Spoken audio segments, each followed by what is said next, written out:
تو تعبد اللہ، اللہ کی عبادت کریں، ولا تشرکوا بہ شیئا، اور اللہ کے ساتھ کسی بھی چیز کو شریک نہیں ٹھہرانا۔ دعا عبادت ہے کہ نہیں میرے بھائیوں؟ پکی بات ہے؟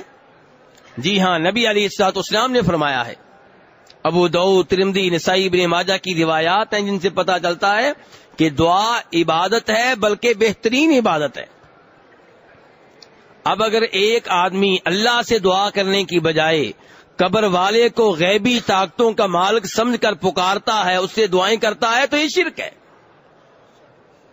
افسوس یہ ہے کہ آج کلمہ پڑھنے والا مسلمان شرک بھی کرتا ہے اور یہ بھی کہتا ہے کہ میں شرک نہیں کرتا۔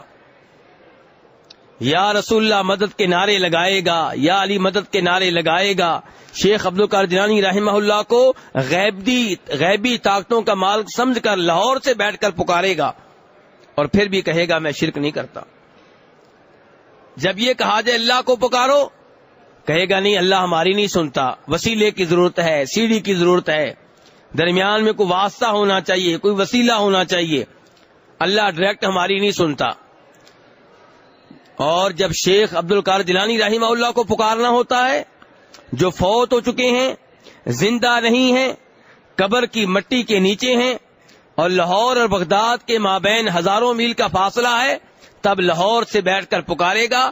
اب نہیں سوچے گا کہ درمیان میں کوئی لاہور بغداد کے درمیان کوئی وسیلہ ہونا چاہیے، کوئی سیڑھی ہونی چاہیے، نہیں، فوت شدہ کو پکارنے کے لیے کسی سیڑھی کی ضرورت نہیں، اور اللہ جو زندہ ہے اسے پکارنے کے لیے جی سیڑھیوں کی ضرورت ہے۔ انا للہ و انا الیہ، کتنا عجیب و غریب عقیدہ ہے۔